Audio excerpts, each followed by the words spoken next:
Hello दोस्तों, कैसे हैं आप सब लोग। उम्मीद करता हूं काफ़ी अच्छे होंगे। तो दोस्तों काफ़ी दिनों बाद अपने स्टूडियो अपने घर के अंदर लौट आया हूं, क्योंकि मैं अभी आउट ऑफ इंडिया था, वियतनाम गया हुआ था घूमने के लिए। तो अब से क्या है कि आपको रेगुलर वीडियोस मिलते रहेंगे। हालांकि मैं वहां पर भी जितनी कोशिश हुई वहां मैंने वीडियोस आपको दिए थे, क्योंकि अभी इतना ज़्यादा टाइम नहीं मिल पाया कि मैं आपको वीडियोस दूं, क्योंकि आना जाना सफ़र भी होता है, दूसरे काम भी और घूमना, इसके कारण मुझे पूरा टाइम नहीं मिल पाया। तो अब से क्या है कि आपको रेगुलर अपडेट्स मिलते रहेंगे। और आज के इस वीडियो के अंदर अभी जो 10 आईपीओ है टोटल, उनके सारों के अपडेट लेंगे। और काफ़ी लोग पूछ रहे हैं, मुझे पता है कमेंट्स भी आए थे कि भाई वियतनाम का टूर कैसे प्लान करें और इसके अंदर टोटल खर्चा वगैरह, वो सारी चीज़ें क्या है कि हम जानेंगे वीडियो के आखिर के 2-3 मिनट के अंदर। पहले हम आईपीओ का अपडेट ले लेते हैं। और दोस्तों एक बात मैं आपको बताना चाहूँगा, जब मैं वियतनाम से वापस आ रहा था दिल्ली के अंदर, जो इमिग्रेशन ऑफिसर थे, कोई हिमांक नाम के इमिग्रेशन ऑफिसर थे जो गृह मंत्रालय से लगे हुए होते हैं, तो वो उन्होंने मुझे कहा कि आप वीडियोस बनाते हैं, आपका यूट्यूब पे चैनल है। तो मुझे अच्छा लगा काफ़ी, मैंने कहा आप भी देखते हैं। फिर मैंने उनका नाम वगैरह पूछा तो वो कह रहे नाम जान के आपके क्या करोगे, बट उन्होंने आखिर में अपना नाम वगैरह बता दिया। और वहाँ पर क्या है कि फ़ोटोज़ वगैरह खींचना थोड़ा क्या है कि अलाउड वगैरह नहीं होता है, तो मैंने ज़्यादा फिर कुछ ज़्यादा बातचीत नहीं की। बाकी अगर पॉसिबल होता तो मैं फ़ोटो भी लेता, उनके नंबर भी लेता, क्योंकि देखिए इतने बड़े अगर लेवल के लोग हमारे यूट्यूब चैनल को देख रहे हैं तो मेरे लिए काफ़ी अच्छी बात, मुझे तो बहुत अच्छा लगा। अगर हिमांक जी देख रहे हैं तो मुझे कमेंट करके ज़रूर बताइएगा, कोई हिमांक जी के दोस्त है तो वो भी उनको इन्फॉर्मेशन दे दीजिएगा ताकि मुझे भी अच्छा लगे। तो देखिए अभी टोटल आईपीओ कहें तो टोटल 10 आईपीओ लगभग अभी ओपन है। उन 10 आईपीओ का अपडेट लेंगे इस वीडियो के अंदर। और एनएसडीएल का आईपीओ जो मोस्ट अवेटेड आईपीओ में से एक था, उसके डेट्स, प्राइस बैंड वगैरह सारी चीज़ें आ चुकी है, उसके बारे में जानकारी लेंगे। जीएनजी इलेक्ट्रॉनिक्स, इंडिक्यूब का आईपीओ, इन दोनों आईपीओ में अप्लाई करने के लिए आखिरी दिन था। बम्पर सब्सक्रिप्शन देखने को मिला है, अलॉटमेंट स्टेटस, अलॉटमेंट चांसेस, सारी चीज़ें जानेंगे। उसके अलावा ब्रिगेड आईपीओ में अप्लाई करने के लिए दूसरा दिन था। शांति गोल्ड के अंदर आईपीओ में पहला दिन था। बाकी कुछ जो आईपीओ है कि 29 जुलाई को ओपन होगा, 30 जुलाई को ओपन होगा, 5 अगस्त को ओपन होगा। सारे आईपीओ की जानकारी लेंगे इस वीडियो के अंदर। वीडियो शुरू करने से पहले दोस्तों Telegram, Instagram, WhatsApp channel free में डीमेट अकाउंट सबकी लिंक डिस्क्रिप्शन के अंदर मिल जाएगी, ज्वाइन करके रख लीजिए ताकि छोटा मोटा अपडेट और जानकारी मिलती रहे। और ऑफिशियल यूट्यूब चैनल से ही ज्वाइन कीजिए, क्योंकि बहुत सारे फेक चैनल्स बन रहे हैं, स्टॉक गलत रेकमेंड कर रहे हैं और पैसा भी मांग रहे हैं। हमारी तरफ से कोई भी स्टॉक रिकमेंडेशन नहीं, ना ही कोई पैसा मांगते हैं, तो संभल के रहिए। सबसे पहले जीएनजी इलेक्ट्रॉनिक्स का आईपीओ टोटल अगर सब्सक्रिप्शन देखें 146.9 गुना के आसपास टोटल सब्सक्राइब हुआ है। 48,000 करोड़ रुपए के आसपास लगे हैं इस आईपीओ पर टोटल 3 दिन के अंदर। काफी अच्छा और जमकर पैसा बरसा है। आप में से किन किन लोगों ने कौन कौन सी कैटेगरी में अप्लाई किया है कमेंट करके बता दीजिएगा। मैंने स्पेशली रिटेल कैटेगरी के अंदर सारे लॉट अप्लाई किए हैं। मेरा विचार था बिग एचएनआई कैटेगरी के अंदर या एचएनआई कैटेगरी के अंदर अप्लाई करने का, बट क्या है कि टाइम निकल गया था और मेरे पास, मैं भी ट्रैवलिंग में भी था, तो पूरा एकदम से मुझे टाइम नहीं मिल पाया। क्यूआईबी पोर्शन 266 गुना के आसपास सब्सक्राइब हुआ है। 25,000 करोड़ रुपए के आसपास क्यूआईबीज ने लगाया, मतलब टोटल जो पैसा लगाया उसमें आधे से ज्यादा क्यूआईबीज ने लगाया। ये काफी अच्छी बात है, आईपीओ के लिए पॉजिटिव पॉइंट है। एनआईआई पोर्शन 226 गुना के आसपास सब्सक्राइब हुआ है। 16,000 करोड़ रुपए के आसपास एनआईआई के द्वारा लगाए गए हैं। रिटेल पोर्शन 45 गुना 45 टाइम्स के आसपास रिटेल पोर्शन सब्सक्राइब हुआ है। काफी अच्छा सब्सक्रिप्शन है। आप में से किन किन लोगों ने अप्लाई किया है कमेंट करके बता दीजिएगा। और मैंने 7 लॉट रिटेल कैटेगरी के अंदर अप्लाई किए हैं। अलॉटमेंट के चांसेस कितने, 100 में से कितने लोगों को एक अंदाजन अलॉटमेंट मिल सकता है। तो जो बिग एचएनआई कैटेगरी के अंदर लगभग चांसेस है 2% के आसपास, 100 में से 2 लोगों को इसका अलॉटमेंट मिल सकता है अंदाजन। स्मॉल एचएनआई कैटेगरी के अंदर जो चांसेस है 0.7 से लेकर 0.8%, 1% से कम चांसेस है स्मॉल एचएनआई कैटेगरी के अंदर। रिटेल कैटेगरी के अंदर करीब करीब 2.5 से 3% के बीच में चांसेस हैं, मतलब जितनी एप्लीकेशन लगी उसके हिसाब से आपको बता रहा हूँ। जीएमपी की बात करें 40% के आसपास चल रही है, मतलब 100 रुपए पर शेयर एक अंदाजन ग्रे मार्केट का प्रीमियम है, मतलब काफी अच्छी डिमांड है इस आईपीओ की। बाकी जो इसका अलॉटमेंट स्टेटस है वो मंडे को हमें देखने को मिल जाएगा बिग शेयर की वेबसाइट पर। बाकी अपडेट आपको टेलीग्राम, व्हाट्सएप चैनल पर मिलता रहेगा, हमसे जुड़े रहिए। फिर दोस्तों इंडिक्यूब स्पेसेस का आईपीओ, इसको टोटल सब्सक्रिप्शन मिला है 12.33 गुना, 5,000 करोड़ रुपए के आसपास पैसे लगे हैं टोटल 3 दिन के अंदर, अच्छा पैसा लगा है। क्यूआईबी 14.3 गुना, एनआईआई 8.3 गुना और रिटेल पोर्शन 12.5 गुना के आसपास सब्सक्राइब हुआ है। और बिग एचएनआई कैटेगरी के अंदर जो अलॉटमेंट के चांसेस 63% के आसपास, और स्मॉल एचएनआई कैटेगरी के अंदर जो अलॉटमेंट के चांसेस है 15% के आसपास। रिटेल कैटेगरी के अंदर अलॉटमेंट के चांसेस है 10% के आसपास। जीएमपी लगभग 1% के आसपास चल रही है, 3 रुपए पर शेयर। आप में से किन किन लोगों ने इस आईपीओ में अप्लाई किया है कमेंट करके बता दीजिएगा।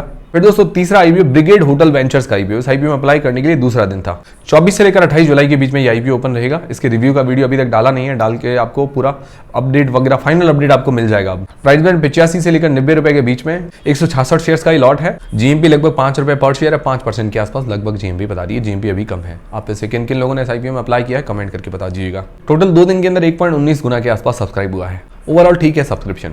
फिर शांति गोल्ड इंटरनेशनल का आईपीओ, ये आईपीओ 25 से लेकर 29 जुलाई के बीच में ओपन रहेगा। पहला दिन था इस आईपीओ में अप्लाई करने के लिए। प्राइस बैंड 189 रुपए से लेकर 199 रुपए के बीच में रखा गया है। 75 मतलब 75 शेयर्स का ये लॉट है। जीएमपी चल रही 40 रुपए पर शेयर, लगभग 20% के आसपास। टोटल ये सब्सक्राइब हुआ है 1.16 टाइम, 1.16 गुना के आसपास। रिटेल और एनआईआई पोर्शन सब्सक्राइब हो चुके हैं फुल्ली। ओवरऑल पहले दिन अच्छा रिस्पॉन्स है। बाकी इसके रिव्यू का वीडियो भी आपको जल्दी ही मिल जाएगा। फिर दोस्तों लक्ष्मी इंडिया फाइनेंस का आईपीओ 29 से 31 जुलाई के बीच में ये आईपीओ ओपन रहेगा। प्राइस बैंड 150 से 158 रुपए के बीच में रखा गया है। 94 मतलब 94 शेयर्स का ये लॉट है। जीएमपी चल रही है 16 रुपए पर शेयर, लगभग 10% के आसपास। इसके भी रिव्यू का वीडियो जल्दी ही मिल जाएगा। फिर दोस्तों आदित्य इन्फोटेक 29 से 31 जुलाई के बीच में ये भी आईपीओ ओपन रहेगा। यह आईपीओ का प्राइस बैंड 640 रुपए से लेकर 675 रुपए के बीच में 22 शेयर्स का ये लॉट है। जीएमपी लगभग 30% के आसपास बता रही है, 225 रुपए पर शेयर। फिर दोस्तों श्री लोटस डेवलपर्स का आईपीओ 30 जुलाई से लेकर 1 अगस्त के बीच में ये आईपीओ ओपन रहेगा। प्राइस बैंड रखा गया 140 रुपए से लेकर 150 रुपए के बीच में। लॉट साइज है 100 शेयर्स का। जीएमपी लगभग 20% के आसपास बता रही, लगभग 30 रुपए पर शेयर एक अंदाजन जीएमपी बता रही है। फिर दोस्तों मोस्ट अवेटेड आईपीओ में से एक एनएसडीएल का आईपीओ 30 जुलाई से लेकर 1 अगस्त के बीच में ये आईपीओ ओपन रहेगा। आखिरकार ये आईपीओ आ गया है और लग रहा था कि बीच में डिले हो जाएगा, बट अब आखिरकार ये आईपीओ लेके आ गए हैं, काफी अच्छी बात है। प्राइस बैंड रखा गया है 760 रुपए से लेकर 800 रुपए के बीच में। 18 शेयर्स का ये लॉट है। जीएमपी लगभग चल रही 20% के आसपास, लगभग 160 रुपए पर शेयर एक अंदाजन जीएमपी मान के चल सकते हैं। वैसे दोस्तों मैं आपको एक बात बताना चाहूंगा, जीएमपी अंदाजा है, इसके पूरे भरोसे आप मत रहिएगा। इसके रिव्यू का वीडियो जल्दी आपको मिल जाएगा। फिर दोस्तों एमएनबी इंजीनियरिंग 30 जुलाई से लेकर 1 अगस्त के बीच में ये आईपीओ ओपन रहेगा। प्राइस बैंड 366 रुपए से लेकर 385 रुपए के बीच में। 38 शेयर्स का लॉट है। जीएमपी लगभग 20% 80 रुपए पर शेयर बता रही है। फिर दोस्तों हाईवे इंफ्रास्ट्रक्चर का आईपीओ 5 अगस्त से लेकर 7 अगस्त के बीच में ओपन रहेगा। प्राइस में रखा गया 65 रुपए से लेकर 70 रुपए के बीच में। 211 शेयर्स का ये लॉट है। तो ये है टोटल 10 आईपीओ जो अभी ओपन रहेंगे। मतलब अभी आज की तारीख में जो आईपीओ की बारिश हो रही है उनके बीच में ही सारे 10 आईपीओ हैं।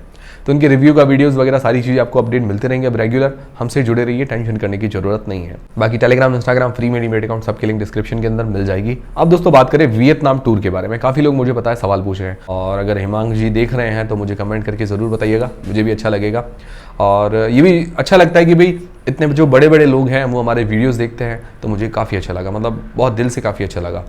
अब देखेंगे जब भी मुलाकात हुई तो अगर हिमांक जी देख रहे हैं तो कमेंट करके मुझे जरूर बताइएगा। ये बात हो गई। अब वियतनाम का टूर कैसा रहा, देखिए वियतनाम का टूर प्लान कैसे करें। मैंने तो देखिए जो मैं आपको बता रहा हूँ, मैंने हो ची मिन सिटी गया था। 4 दिन मेरा 4 नाइट का स्टे था हो ची मिन सिटी के अंदर। हो ची मिन वियतनाम की काफ़ी बड़ी सिटी है, तो 2 बड़ी सिटीज़ हैं, हो ची मिन और हनोई, ठीक है। अब इनके आसपास मतलब जो गांव वगैरह कहें या छोटी सिटीज़ कहें वो भी साथ में होती है। तो जैसे हो ची मिन सिटी है वो फेमस है नाइट लाइफ के लिए, मतलब वहाँ पर नाइट लाइफ वगैरह बहुत फेमस है हो ची मिन सिटी के अंदर, ठीक है। मेरा तो टूर क्या है कि मैंने कंपनी के द्वारा बुक करवाया था, और मेरे क्या है कि फ्रेंड्स लोग जा रहे थे, तो उसके बीच में मैंने भी कहा, उन्होंने मुझे पूछा कि आप चलोगे, तो मैंने कहा ठीक है मैं भी चल लेता हूँ।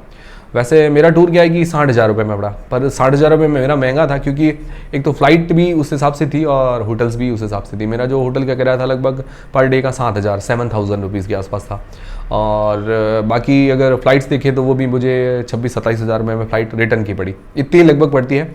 और बाकी अगर देखें वीज़ा वगैरह का मिला के ऐसा, बाकी मेरा ओवरऑल बढ़िया रहा। जिस हिसाब से होटल का खर्चा लगा तो मेरे लिए तो वसूल चीज़ था, और 20-25 हज़ार और ऊपर लगे, तो मेरा जो 4 दिन का पड़ा ये लगभग 85,000 रुपये के अंदर पड़ा। अब मैं आपको बताता हूँ लगभग मिनिमम खर्चा कितना होता है, मैक्सिमम कितना होता है। तो मिनिमम अगर आपको बताऊँ, अगर आप 7 दिन का प्लानिंग करके चले, मैंने हो ची मिन में किया था, आप हो ची मिन में 2 दिन रुक जाएं। बाकी हनोई के आसपास काफ़ी सारी चीज़ें हैं। हनोई नॉर्थ के अंदर है, हो ची मिन साउथ के अंदर है, तो हो ची मिन और हनोई दोनों साथ में आप प्लानिंग लेके चले। हनोई के आसपास दानांग मिल जाएगा आपको, फ्यूकॉक मिल जाएगा, ऐसे मतलब 2-3 सिटीज़ मिल जाएगी छोटी छोटी, जहाँ पर बीचेस है, नेचुरल ब्यूटी है। और हनोई सिटी है, हनोई सिटी के अंदर भी काफ़ी सारी चीज़ें देखने के लिए। तो 1-2 दिन हो ची मिन में बिता लीजिए, बाकी कुछ जो पीछे बचे हुए 4-5 दिन हनोई से के अंदर बिता लीजिए। आप फ्लाइट लेके आइए, हो ची मिन के अंदर लैंड कर लीजिए, फिर वापस हो ची मिन से हनोई के लिए फ़्लाइट बुक कर लीजिए। तो क्योंकि उसके बीच में 1000 किलोमीटर का डिफरेंस है, तो फ्लाइट से ठीक रहेगा। फ्लाइट पड़ेगी 5 से 7 हज़ार रुपये के बीच में, तो वहाँ से चली जाइए हनोई। हनोई के आसपास बहुत सारी चीज़ें, डानांग है, फ्यूकॉक है, तो वो सर्च करेंगे आपको मिल जाएगा। तो हनोई पर पहुँच के वहाँ पर आपके जो पीछे हुए जो 4-5 दिन वो गुजार सकते हैं।